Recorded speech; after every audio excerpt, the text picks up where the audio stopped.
Hi, welcome to our channel where we share the most intriguing stories. When Marshall Bentley found a strange fence slicing through his land, he thought it was a mistake. He was wrong. What followed was a jaw-dropping battle of lies, power, and paper, where one man stood alone against an HOA determined to steal what wasn't theirs. This is war over water. The morning I saw the sign was the morning the world stopped making sense. I'd walked that path 1,000 times, boots heavy with dew, coffee steaming in hand, the stillness of my land breathing through the pine needles and damp soil. 40 acres of quiet solitude and the kind of peace that only comes with owning every blade of grass beneath your feet. I knew every contour of that slope, every rustle in the brush, and yet there it was. A chain-link fence gleaming like a cold insult in the sunlight, bolted right into the southern boundary of my land, and stapled to it, flapping like some bureaucratic prayer flag in the breeze, a sign that read, Hickory Crest HOA property, access restricted to residents only. I just stood there, blinking, like maybe the wind would blow and the fence would vanish, or maybe I'd blink again and find it was all a prank. But no, that thing was bolted into my soil. Deep, like it had come here to stay. I followed the fence line with my eyes. It curved just enough to block off the entire southern lip of my pond. Not a stream, not a ditch. My pond. I dredged it myself with a rented excavator 15 years ago, reinforced the bank with limestone, and installed the solar pump that kept the cattails from swallowing it whole. 1.6 acres of still water, the heart of my land. And now it had a leash. I turned back. Walked the line all the way around, counting the steps like I was back in a surveying class. Then I went to the barn, grabbed my old Garmin unit, and ran a full GPS trace against my property plat. It wasn't even close. That fence was a good 30 feet inside my legal line, right into my pasture, right into my damn pond. I took photos from every angle. Then I cracked open the lockbox where I kept the deed, plat, and the hydrology permit from when I registered the water retention basin. Every line was where it should be. Every contour matched. That pond was on my land. End of story. Only it wasn't. The next morning, a group of strangers was gathered near the water line. 6, maybe 7 people, folding chairs. One guy had a cooler. 2 women were sunning, like it was a community pool. And one jackass was casting a fishing rod with all the grace of a raccoon on cocaine. I walked down slowly, hands visible, voice calm. Morning, I said, nodding toward the water. You folks realize this is private property. One woman barely glanced up from her folding chair. Karen said it's community access now. Karen who? The HOA president, said another. She put up the fence. Said this pond used to be public before the last owner took it over. I nearly choked. That's not just incorrect. It's a goddamn fantasy. I've owned this land 15 years. That pond was dug by my own hands. A guy with a straw hat and a base-shaped belt buckle shrugged. That's not what the letter said. What letter? HOA bulletin. Said something about reclaimed environmental access. Didn't really read it. I took a long breath. You need to leave. Now. They grumbled but eventually packed up, slow, resentful like I'd spoiled their holiday. That night, I drove down to the entrance of Hickory Crest and took a look. Big stone sign, faux rustic lamps. A little bulletin board in a glass case. Sure enough, there it was. A typed letter from Karen Lawrence, HOA president, stating that, after community review, the southern pond along Hickory Border Trail is now designated as a shared resource for the health and enjoyment of residents. She cited nothing. No parcel numbers, no maps, just a lot of talk about stewardship and unity and reclaiming natural harmony. Next morning, she showed up at my gate like she owned the road in. White SUV, mirrored sunglasses, clipboard in hand. Mr. Bentley, she chirped. We need to talk about your attitude toward shared resources. My attitude, she gestured behind her. You've been rather aggressive with residents exercising their community rights. We're very tolerant here, but Hickory Crest will not be intimidated. I folded my arms. Karen, I don't live in Hickory Crest. I'm not a member. That pond's on my land. Always has been. She smiled like a snake in pearls. Water is a public good. Georgia Code 4481 establishes the public's interest in navigable water. I blinked. That pond's not navigable unless you're a frog. And even if it were, that code doesn't grant recreational use rights over private land."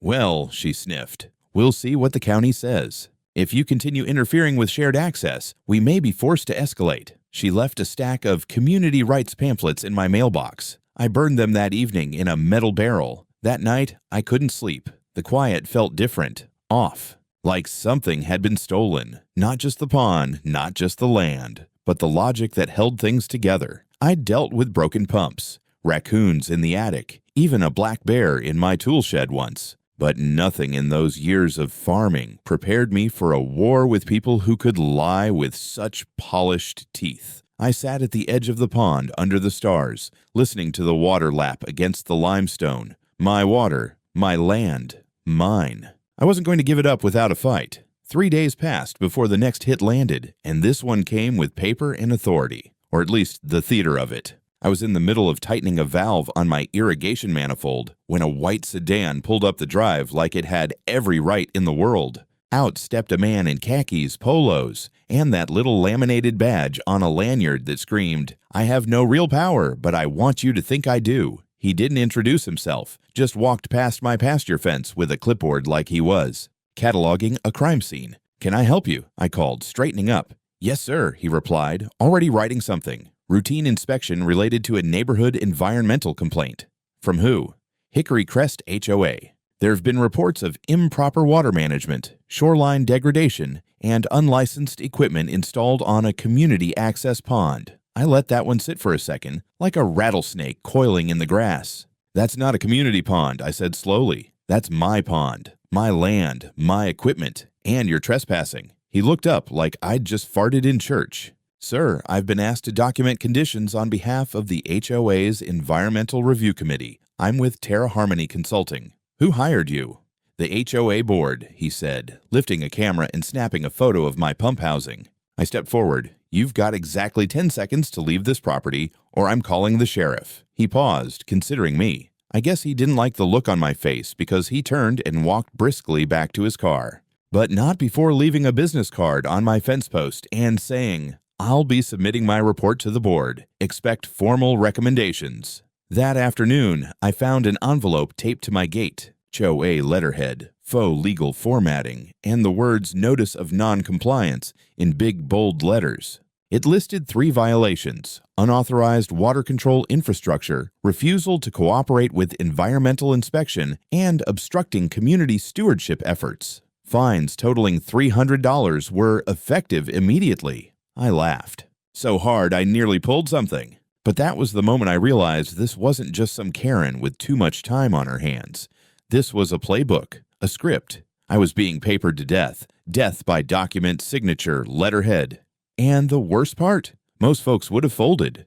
Paid the fine just to be left alone. I wasn't most folks. I drove straight to the county records office and requested full plats of my land, the Hickory Crest subdivision, and every relevant easement, floodplain, and water permit issued in the last 20 years. I knew what I'd find, but I wanted it in ink. Official ink. I left with a folder thicker than a Bible and drove home without turning on the radio. My mind was already building walls. I spent the next day installing 3 motion-activated trail cameras near the fence line, tucked into tree trunks, buried in bird boxes, one even camouflaged under the eaves of my old boathouse. Anything bigger than a squirrel would get caught in 4K. 2 days later, one of the cameras caught a man, late 30s, ball cap backwards, cargo shorts, hopping the fence from the HOA side, wandering around my shoreline with a phone. He walked the bank, took a leak against my cottonwood, and tried to jimmy the lock on my pump control box. I downloaded the footage, time-stamped, and burned it to a thumb drive labeled Exhibit A. But it got worse. On Saturday, I was out near the boat dock, checking on algae bloom levels, when I noticed a woman with a DSLR camera across the pond, perched behind the new fence, taking photos through the slats like some feral National Geographic intern. I waved. She snapped one more shot and bolted. That night, just past 8, my phone buzzed with a number I didn't recognize. I let it go to voicemail. The message was 20 seconds long, and it sounded like it had been dictated by a Stepford wife in full meltdown. It was Karen. "Mr. Bentley, I am calling to officially inform you that continued interference with HOA sanctioned access and monitoring of the shared water resource will result in escalation. We have retained counsel and I will be forced to involve the county if this continues. You've been warned. I saved the voicemail. Labeled it Threat 1. The next morning, I woke up to find a second sign added to the fence. All trespassers will be prosecuted by the Hickory Crest Environmental Committee. It was bolted in with fresh screws half an inch into my oak. That's when I realized I'd have to fight this with more than trail cams and sarcasm. These people were building a paper war, and it was time I answered in kind. I called an old colleague from my engineering days, a cadastral surveyor named Doyle Reeves, who knew how to draw lines in a way that held up in court. I told him the situation. He laughed once and said, "I'll bring the tripod." "You bring the coffee." He was coming Monday. In the meantime, I hung a sign of my own. Private property. No trespassing. Violators will be photographed, reported, and persecuted in that order. The last word was intentional. Let them stew. It happened just after dawn on a Wednesday, one of those damp Appalachian mornings where everything smells like moss and old pine. I had taken the skiff out to inspect the aeration intake. The pump was giving off a faint wheeze, and algae was starting to coat the intake screen, which meant it was time to clean it out before things got slimy. I drifted about halfway across the pond when I heard tires crunch on gravel behind the tree line. I figured it was a delivery truck, or maybe Doyle, the surveyor, arriving early. Then I heard shouting, "Drop the pole! Hands where I can see them!" I turned around slowly, confused, the aluminum pole still in my grip. On the shore stood two deputies in sheriff's uniforms. One had a hand hovering over his holster, the other held a radio to his mouth. And behind them, standing proudly just outside the HOA fence line, arms crossed and eyes blazing with triumph, was Karen. "Marshal Bentley," the older deputy called out. "We got a call about a trespasser with possible intent to damage property. You match the description." "I live here," I said evenly, lifting my pole out of the water and setting it inside the boat. "This is my pond, my land. You've got the wrong idea." The younger deputy was already motioning for me to return to shore. I paddled in silence, my heart pounding not from fear, but from the absurdity of it all. Karen was grinning like she'd just summoned a storm. When I stepped onto dry land, the older deputy asked for ID. I handed over my license and pointed toward the house, now half visible behind a ridge of oaks. "I own the land you're standing on, 40 acres. That pond's been mine since 2010. I have deeds, plats, permits, you name it." Karen stepped in, clutching a file folder. "That pond is under dispute. Our HOA has issued a community claim, and we have documentation showing shared access rights. This man was seen behaving erratically in a boat with tools. We feared sabotage." The deputy raised an eyebrow at the word sabotage. I glanced down at my waterproof toolbox. Inside, a PVC scraper, a rag, a socket wrench, and 2 zip ties. Real weapons of mass destruction. "Mind if we take a look at your tools?" the deputy asked. "Knock yourself out," I said. "Just don't drown in the paperwork afterward." They rummaged through it, finding nothing but the normal detritus of water maintenance. Meanwhile, Karen kept talking, her voice rising with each sentence. "He's been aggressive with residents. There was an altercation just last week. We've issued formal notices. He's obstructed community surveys, defaced our signage. Your signage is on my trees," I cut in. "You bolted a steel warning plate into my oak. That's vandalism. And I've got the photos to prove it." The older deputy stepped back and sighed. "All right, everybody cool down. Mr. Bentley, we'll need to escort you to the station for a formal statement, just to clear things up." Karen looked positively radiant. I stared at her for a full 5 seconds without blinking. Then I turned to the deputy. "I'm not resisting, but before we go, I want you to do one thing. Step exactly 20 feet west from that fence post and tell me what it says on the metal tag at the base of that survey pin." The younger cop obliged, muttering numbers as he read the tag. "County parcel 30872. Owner Bentley M." The older one nodded grimly. "Yeah, we'll sort this at the station." They didn't cuff me, but I sat in the back of the cruiser, silent, while Karen stood on the gravel shoulder and watched us leave like she was queen of the lake, and I was the swamp monster being escorted to exile. At the station, things moved quickly. Once I handed over the deed, GPS-stamped survey maps, and copies of my hydrology permit, the tone shifted. One officer offered me coffee. Another apologized. They let me go after an hour. When I got home, I found the HOA Facebook group had already exploded. Someone, guess who, had posted an emergency alert about a dangerous male trespasser apprehended during suspicious activity on community waters. The post had over 70 comments, half of them demanding increased security, the other half arguing about whether or not I was actually dangerous or just a grump. I didn't answer. I had work to do.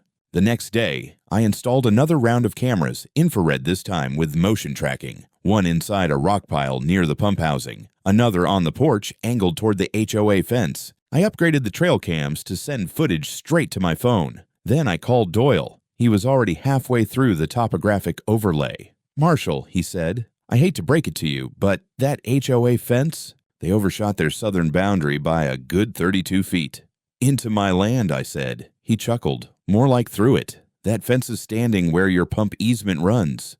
They're not just on your land. They're blocking your infrastructure."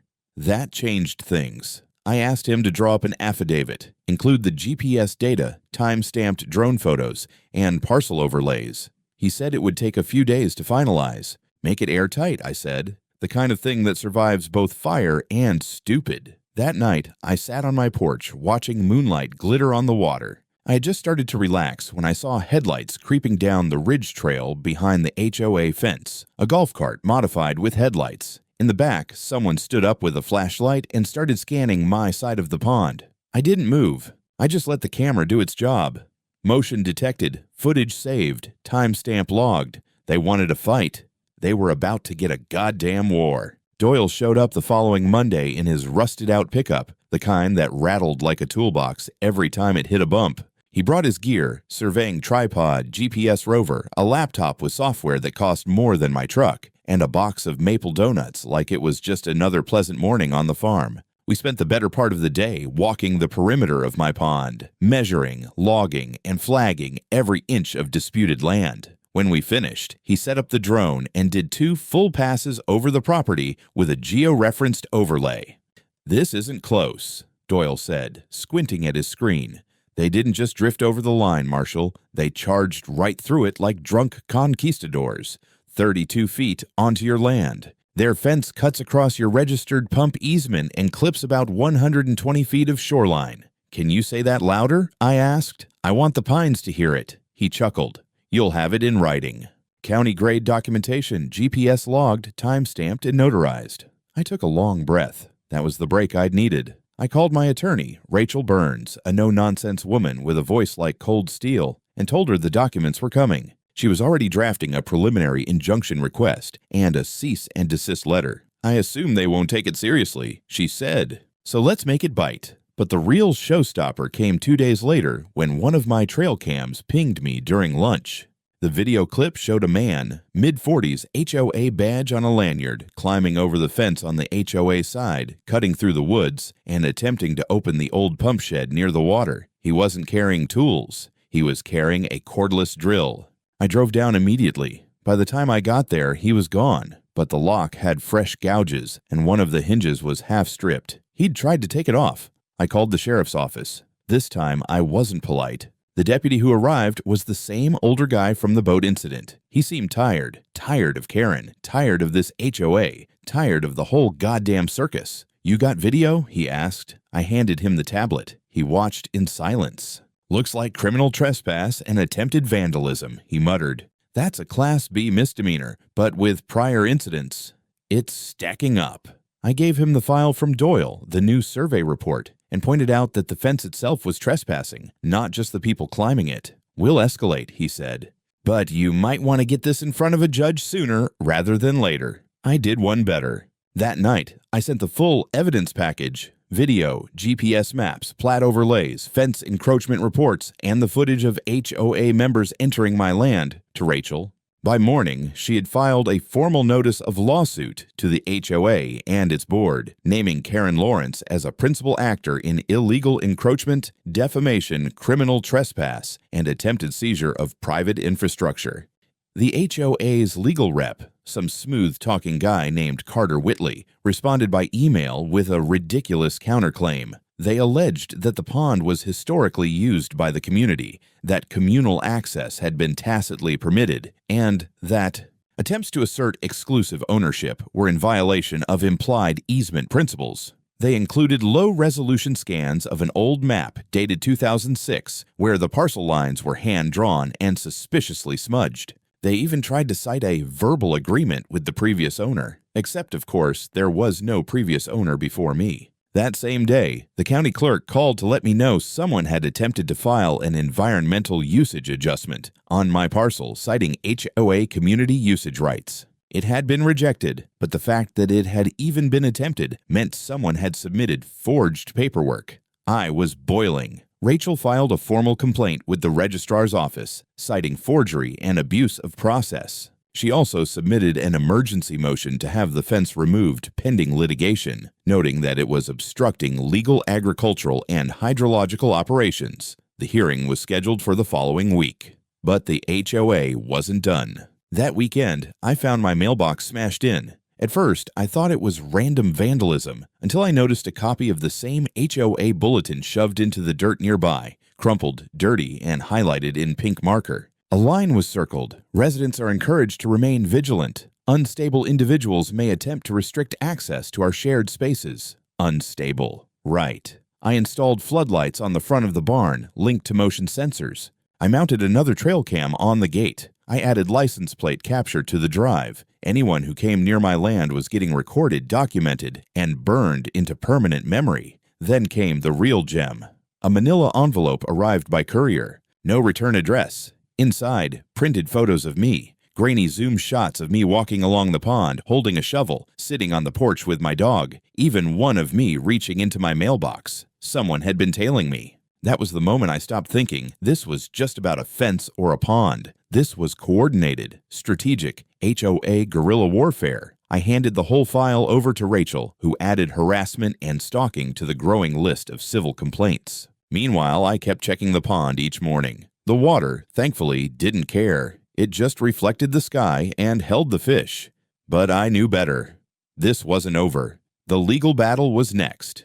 And it was going to be bloody. The hearing was set for Tuesday morning at the county courthouse in Dahlonega. Rachel told me to wear something respectable but not meek, so I showed up in a clean work shirt, jeans without holes, and my best pair of boots, the ones I usually saved for funerals or livestock auctions.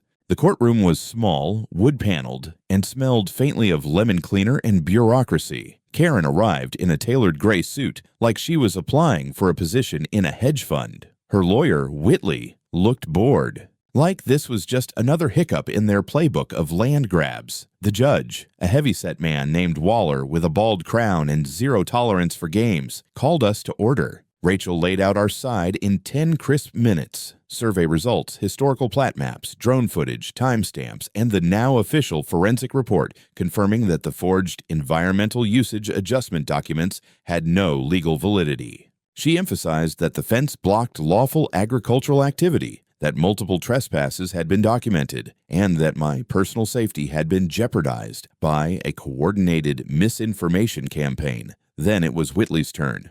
He stood up with a rehearsed air and spun a tale of communal traditions, of shared use rights, and even had the gall to cite a cultural shift toward collective environmental stewardship. I swear I saw the judge's eyebrow twitch. Then Karen stood up, unprompted, and asked to briefly address the court as a resident. Waller allowed it. Mistake. Karen launched into a monologue about how her community felt unsafe, how I had intimidated peaceful families, and how the spirit of the neighborhood was being poisoned by paranoia. She cited noise complaints, mysterious gunshots at night, and an unverified rumor that I was using water from the pond to run illegal equipment. Rachel didn't even blink. She waited for Karen to finish her descent into theatrical madness, then calmly asked for a court order to freeze all HOA actions regarding my property, pending trial. Judge Waller reviewed the documents again. Then he leaned forward and spoke like he was chewing glass. Mrs. Lawrence, you are not a licensed surveyor, you are not a registered planner, and you are not a party to Mr. Bentley's land deed. What you are is dangerously close to being found in contempt of court. I see no evidence of shared ownership, no viable easement, and frankly, no respect for due process. He paused, glanced at Whitley. This court orders the immediate removal of the fence segment encroaching on Mr. Bentley's property. HOA shall cease any and all administrative or physical activity relating to Parcel 47A. Violation will result in fines of up to $10,000 per instance. We'll see you all again at trial in 30 days. Outside the courtroom, Karen looked like a balloon with a slow leak. Her lips were thin and bloodless, and Whitley was already on the phone, probably calling their PR damage control. But they didn't waste time licking wounds. 2 days later, my phone blew up. A local blog, North Georgia Civil Watch, ran a piece titled "Private Pond: Public Lies. The War Over Water in Hickory Crest." It was well-researched, full of court screenshots, quotes from the hearing, and even an aerial shot of the fence line. The real cherry on top? The reporter had uncovered that Karen had attempted a similar community access push in a previous HOA back in Cobb County. That time, she'd tried to turn a private orchard into a shared garden. It failed, but not before she cost that HOA $38,000 in legal fees. The article went mildly viral in our little world. Suddenly, people were talking. Neighbors, journalists, county clerks. I received 3 interview requests. One guy even showed up with a drone asking to film a follow-up piece on rural land rights. I turned him down, but the message was clear. Karen had picked a fight under the wrong spotlight. Then, like clockwork, retaliation came. That weekend, someone dumped a load of yard waste across my main driveway. Not just leaves, concrete chunks, broken lattice, soggy bags of mulch, all blocking the gate. I had to rent a skid steer to clear it.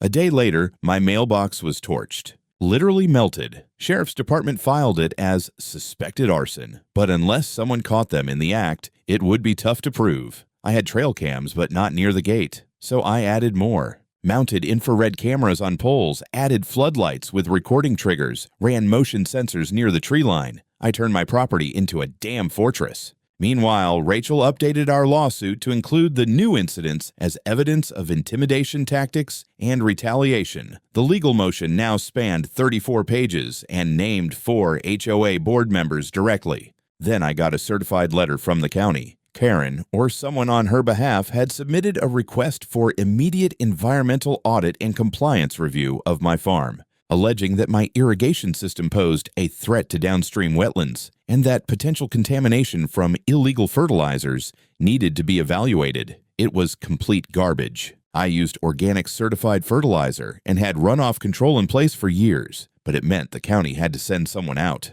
A young inspector named Felix showed up 2 days later. He was polite, embarrassed, and told me off the record that he already knew this was political. He did his inspection, found nothing. "I'll file the report clean," he said, "but brace for more. Someone's trying to wear you down."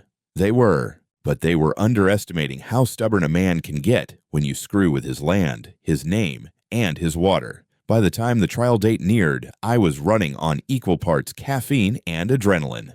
The cameras had caught 2 more incidents. A man in a gray windbreaker trying to tamper with my irrigation pump at 2 in the morning, and a group of teenagers, probably from Hickory Crest, tossing garbage bags into the pond while filming themselves on a phone. I handed all the footage to Rachel. She compiled it into a clean, time-stamped dossier with cross-referenced camera angles and water quality logs. We weren't just going to court with a case. We were bringing a digital sledgehammer. The trial was scheduled for a Thursday, a full-day session at the Superior Court. This time, the courtroom was packed. Journalists, HOA members, local farmers, and even a few curious college kids with notebooks. Rachel and I sat at the plaintiff's table while Karen strutted in like she was starring in a courtroom drama, Whitley trailing behind her with a laptop and that smug, tired look attorneys wear when they've already lost but can't admit it yet. The judge, Waller again, opened the session by laying out the claims: trespass, defamation, unlawful enforcement of non-existent jurisdiction, attempted regulatory fraud, and personal harassment. HOA's countersuit had been dismissed 2 days earlier due to lack of standing. Karen's attempt to sue me for denial of public access was laughed out of court when the county registrar confirmed no such public easement ever existed. We started with the land surveys. Our licensed surveyor took the stand and walked the court through every inch of the boundary. He showed the historical parcel maps, the 2010 pond permit in my name, and the updated GIS overlays proving the HOA fence was a full 26 feet over the property line in 3 spots. When asked under oath if there was any legal ambiguity, he simply said, "None. The pond belongs entirely to Mr. Bentley." Then came the digital evidence. Rachel rolled out everything: the drone footage, the security cam clips, the voice recordings, even the audio of Karen threatening to escalate this to the county until he's buried in paperwork. The court clerk stopped typing during that one.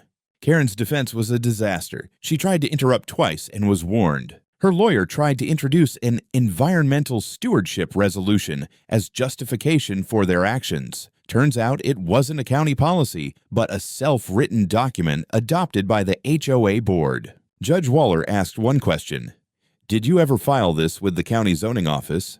The answer was no. It was tossed out immediately. Then came the bombshell.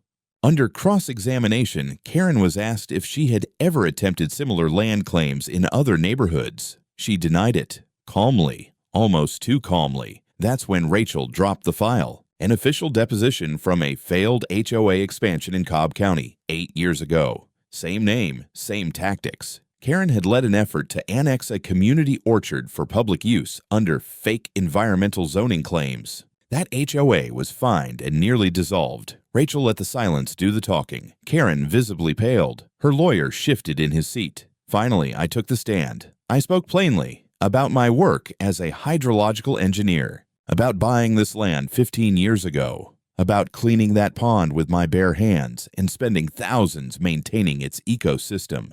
I talked about the fear I felt when the police detained me on my own boat and the rage of seeing my name slandered in community newsletters. And then I pointed to Karen and said, "This woman tried to rewrite property lines with a printer and a smile." The courtroom was still. Judge Waller recessed for an hour. When he returned, he didn't waste time. The court finds in favor of the plaintiff, Mr. Marshall Bentley. The actions of the Hickory Crest HOA, specifically those led or directed by President Karen Lawrence, constitute illegal trespass, fraudulent misrepresentation, and defamation of character. The court awards damages in the amount of $225,000 for material and reputational harm and orders the immediate removal of all HOA signage, fencing, or claims associated with Parcel 47A. Further, the matter of forged documentation will be referred to the district attorney for potential criminal charges. I heard a gasp, maybe from Karen, maybe from Whitley, maybe from one of the HOA members who finally realized they'd been sold a polished lie. Karen tried to speak. Waller banged the gavel. "We're done here." Outside the courthouse, a reporter shoved a mic in my face. I ignored it. Rachel smiled. I just wanted to get back home, walk down to the pond and sit there in peace, for the first time in months, knowing the water was mine, by law and by blood, and no HOA president with a God complex was going to take that away. In the days after the verdict, I expected quiet. What I got was chaos. News of the court ruling had spread fast, especially the bit about potential criminal charges. Local blogs ran with headlines like "HOA Queen Faces Legal Reckoning" and "Pond Wars End in Six-Figure Beatdown." Even the regional news channel aired a 2-minute segment showing drone footage of the illegal fence being removed by contractors in yellow vests. I didn't ask them to come out, but I didn't tell them to leave either. Karen vanished. Not literally. She was still holed up in her house at the edge of Hickory Crest, but she stopped appearing at HOA meetings. Rumor had it she was in panic mode, trying to convince the board to fund her personal legal defense. They refused. One member resigned publicly, stating in a Facebook post that Karen had acted without transparency, without consent, and without sanity. A week later, I got the knock I'd been waiting for. 2 plainclothes investigators from the DA's office stood at my door. They had questions. Lots of them. I handed over every file, recording, timestamp, and map we hadn't already given to the court. They seemed especially interested in the doctored land claims Karen submitted to the county, especially the digital signatures, which Rachel's tech expert traced to Karen's home Wi-Fi IP address. That part earned a long whistle from one of the investigators. It didn't take long. The DA moved fast. Karen was arrested on 3 charges: forgery of public records, filing a false police report, and criminal trespass through misrepresentation. She was booked and released on bail the same day, but the mugshot leaked that evening. By morning, it was all over the neighborhood forums. And no, she didn't look pleased. HOA held an emergency meeting without Karen. I wasn't there, but I got the minutes from a neighbor who had grown increasingly apologetic since the verdict. A vote was held: dissolve the current board, initiate a full audit, and formally withdraw all claims related to my land. The motion passed unanimously. The next day, a few of them came by, not to fight, to apologize. One of the louder residents, a guy named Mitch who'd once told me to stop being selfish with the pond, brought over a peach cobbler and said he was sorry. His voice cracked when he admitted he'd trusted Karen too much. I didn't have it in me to gloat. I just nodded and said, "Next time, ask before you build a fence on someone else's land." I could feel the tension dissolving, slowly, quietly, like storm clouds retreating from an overworked sky. It had rained the night before, a soft, steady drizzle that left the grass heavy and the sky clean. I stood by the edge of the pond, boots sinking slightly into the damp earth, and looked out over the still water. No folding chairs, no chattering strangers, no HOA patrols loitering near the fence line, because there was no fence anymore. Just my pond, my land, and the reflection of autumn leaves rippling across the surface. 3 weeks had passed since Karen's arrest. Her charges were still pending, but the DA's office had released a preliminary statement. Evidence strongly supports the prosecution of criminal intent to defraud and misrepresent public records. Not exactly bedtime reading, but it was enough to convince the remaining few defenders in Hickory Crest to let go of their illusions. The HOA board had formally disbanded. A letter from the county arrived confirming that any future attempts to claim access to my property, especially the pond, would be considered civil trespass. They even added a note acknowledging the mistake in the earlier complaint and thanking me for my cooperation during the investigation. I laughed out loud reading that. First time the government had ever thanked me for anything. I installed new signs along the southern boundary. Private property. No trespassing. Pond is not community land. Simple, clear, polite enough. I even added a phone number to one in case someone got lost and needed help.